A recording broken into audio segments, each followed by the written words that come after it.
Good morning. Who had a good Thanksgiving? Ooh. Surprised I'm moving after all that. But we're going to move from one season to the next, right? The next season up, of course, is Christmas. And everybody knows what Christmas is about. Christmas is about the birth of Jesus. We celebrate His first coming into this world. And normally on this Sunday, we would start what we call Advent. And we talk about the first coming in preparation for talking about the second coming. But quite often we skip over the second coming, don't we? We get so focused on the Christmas story, and we hear it every year. We know it by heart. We know about Mary and Joseph going to Bethlehem and giving birth to Jesus. We know Advent has 4 particular parts, and we love those parts. We get hope, we get peace, and we get joy and love. And we pick it apart, and we look at each little part. Do we ever bring it all back together like we should on Christmas Day? See, quite often we get done with those 4 parts and we just forget about them. We move right on into Christmas, and it's like, yay, celebrate Christmas, open presents, eat a meal, go home. But we don't talk about that second coming. We don't carry it on past that. And so I was looking for the message to give to you today, and God said, talk about the second coming. That the hope, the peace, the joy, the love is about the second coming. It's what Jesus gives to us. It's what He carries us through this life with, is hope and peace and joy and love. And we can all see it all in the second coming. And I'm like, well, where do we see it at? He said, look in Revelation. And it's a book that a lot of preachers are scared to get into because it's full of prophecy, it's full of different meanings, and it can be interpreted in so many ways. But the plain, simple truth, the description given to us of heaven and glory in chapter 21 is about as plain as it can be. And when you get on down into the description after the scripture we're going to read today, if y'all care to keep reading on with that, you'll see descriptions that just don't make sense. Those aren't always pretty gemstones. But if you know about pure light, then you know more about those gemstones. And we can talk about that another time, but what I want to talk about this morning is what that second coming is going to look like. Starting in verse 1, it says, Then I saw a new heaven and a new earth, for the first heaven and the first earth had passed away, and the sea was no more. I also saw the holy city, the new Jerusalem, coming down out of heaven from God, prepared like a bride adorned for her husband. How many of y'all have been to a wedding? All the focus is on the bride, right? She's beautiful. She's probably the prettiest she thinks she's ever going to be in her life. To him, she'll never stop being that pretty. But you got decorations, you got fanfare, you got music, you got food, you got all of that. So think about that. When the new earth and the new heaven comes, it's going to be an everlasting party. That isn't going to just be harps playing in the distance. That's a fantasy view of heaven. There's going to be a feast. There's going to be a banquet. There's going to be people singing, music playing, dancing, carrying on. Most importantly, there's going to be worshiping of God. It's going to be gathering around the throne and worshiping God because of what Jesus has done. You see, in this chapter, we're picking up after the battle's been fought. We're picking up after all the torment, and we're getting to the point where Jesus is about to separate some folks. Carries on, verse 3, it says, Then I heard a loud voice from the throne. Look, God's dwelling is with humanity, and he will live with them. Can you imagine living with God?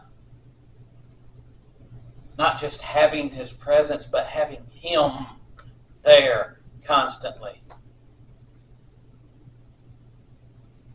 We think it's a great feeling to come home from work and be like, honey, I'm home. Imagine eternal day and God, we're home. It says they will be his peoples, and God himself will be with them and will be their God. It says he will wipe away every tear from their eyes. How many of y'all are tired of crying? Tired of heartache, tired of pain, tired of suffering. He will wipe away every tear.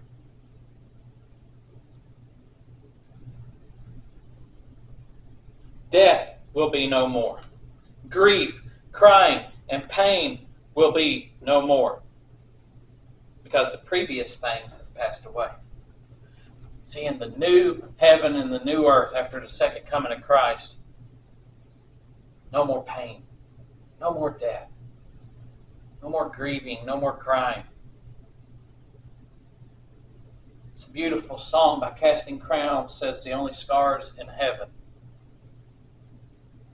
will be on the hands that hold you. I'm about to only turn 42 years old. I've got bad knees. They hurt, especially when the weather changes. Y'all know what I'm talking about. I won't have to deal with that no more.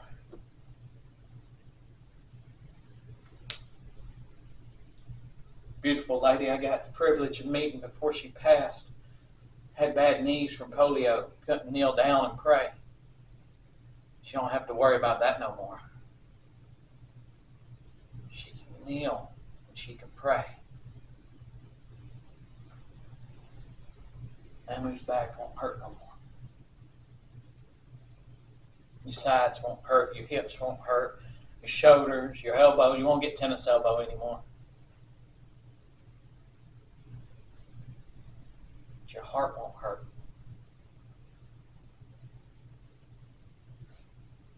This time of year, we see an uptick in suicides because hearts hurt.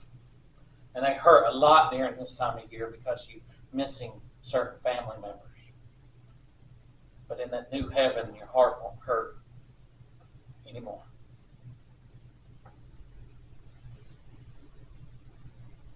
Because God's wiping that all away. It says in verse 5, then the one seated on the throne said, look, I'm making everything new. He also said, write, because these words are faithful and true. And he said to me, it is done. I am the Alpha and the Omega, the beginning and the end. I will freely give to the thirsty from the spring of the water of life. The one who conquers will inherit these things, and I will be his God, and he will be my son. All of us who believe and follow Jesus are going to fall in that category. But he gives a warning to those who are on the fence, and he gives a warning to those who are insistent that Jesus isn't real. It says, but the cowards, faithless, detestable, murderers, sexually immoral, sorcerers, idolaters, and all liars, their share will be in the lake that burns with fire and sulfur, which is the second death. You see, a lot of people tell you, be careful about looking at two things. The devil works that way. He'll show you two things, and both of them are bad. Both have their faults, right? We've heard that a lot. Hey, everybody's worried about the left or the right. When you pick one side or the other, you're probably still choosing the lesser of two evils. See, the thing with God is that he created the devil. And he created the devil as an angel, and the devil has a tendency to mimic things of God. He can't create anything of his own. But the devil don't deal in absolutes. God does. It's good or it's evil. It's heaven or it's hell. God deals in absolutes, and that's what he's dealing with here. You can't have joy and peace and hope and love and be living these lifestyles. You can't.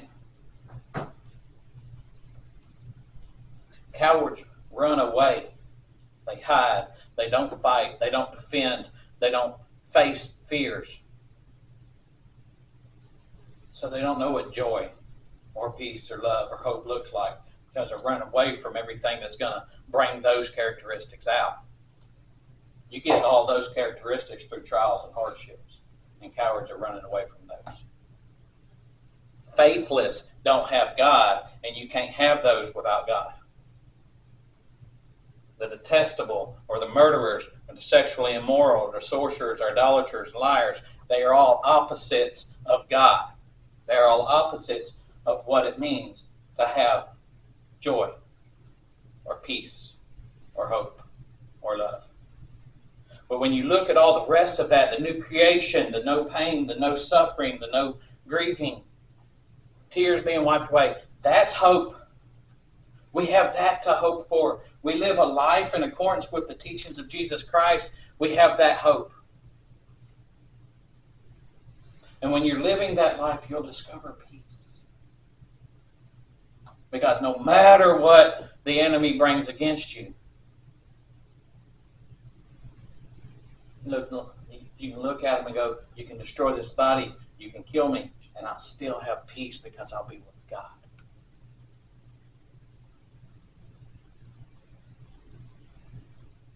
How many of y'all been able to pick a Christian out of the crowd when everything looks like it's going bad and he's still got a smile on his face? You know why? Because he's got joy.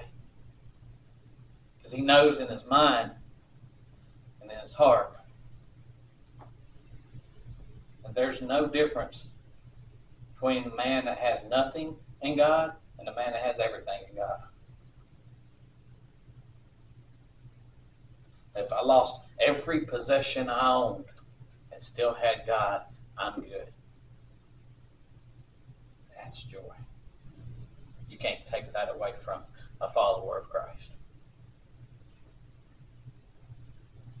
And then there's love.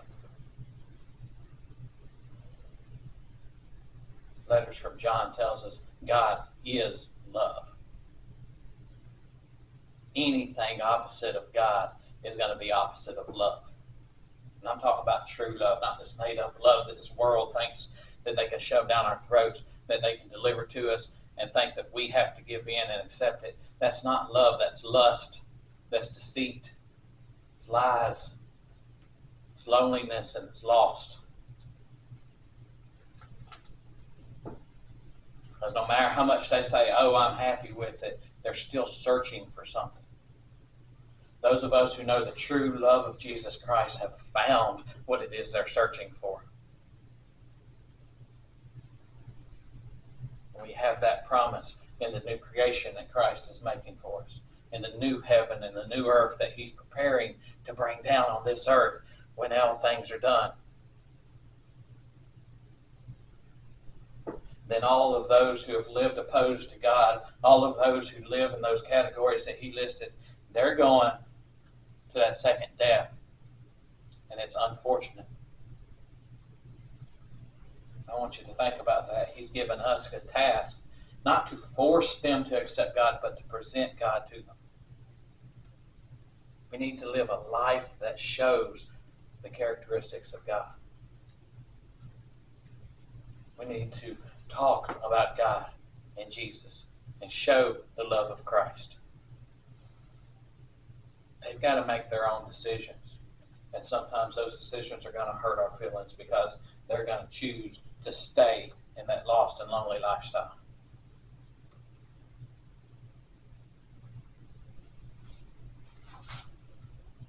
Sometimes they're going to say, I want what he's got. I want what she's got. Tell me more about Jesus. Or they're going to dust that Bible that's sitting on the shelf off. They're going to find out about him on their own. And they're going to seek out other people to share that with.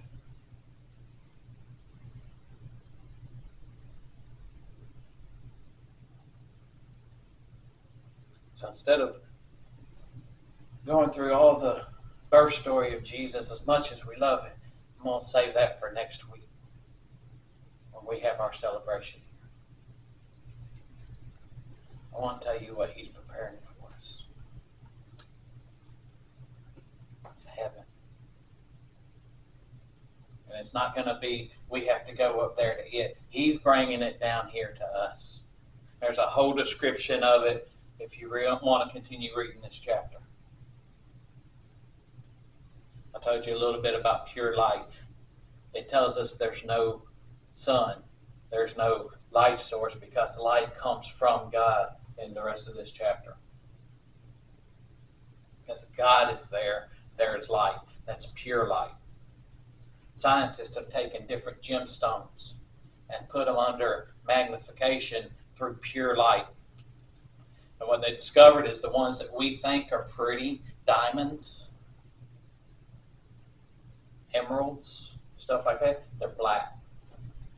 That's cold. But these ones that seem bland, topaz,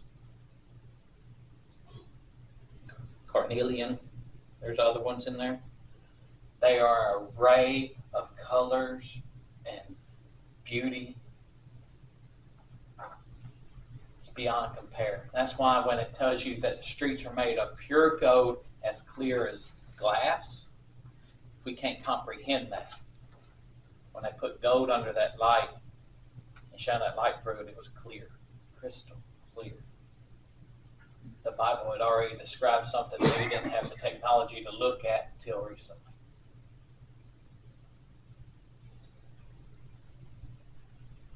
So when we see those gemstones in the light of God,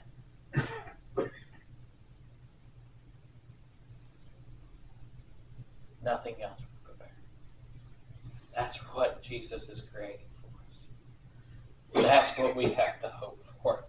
That's what we should have peace about, is because we know where we're going. What we should have joy about, because we know the beautiful city He's creating for all of us to live in. City where there's never a night and they don't have to close the gates. A city where there's no temple or altar because God is among His people. We just worship. We fellowship. And there's music and there's food and there's life. Everlasting life. Because He's wiped the rest of it away.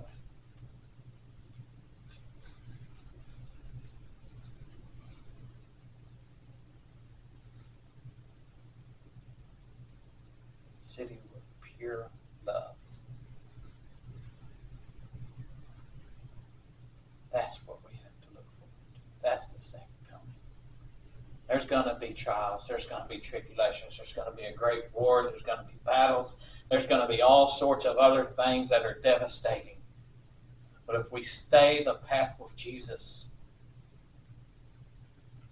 we know what we're already looking for, because He's already made that available for us to see through John, through the writings of this book. It can get confusing if you dig down deep in Revelation. But I promise you it's worth the read. It's worth the read. Dear Lord, Heavenly Father, thank You for the message You've given us. Thank You for the promise of Your second coming, for the hope we have in the beautiful city, the beautiful creation that You're making for us. Thank You for the peace of knowing that we will live eternally with You, and the joy of knowing the beauty and the love that we're getting from You. God, give us that heart to share that with others around us. Give us a heart to care about people enough to love them the way You loved us. To show them what Your love looks like. God, I ask that You touch our hearts and minds as we leave from here today, so that we can carry Your glory and Your honor out into the world, so that they can see Your light shining through us and through the way we live. I ask that you touch each and every one of us so that we can feel your presence and feel your love surging through us so that we can share it with those that are around us. In Jesus' holy and precious name. Amen.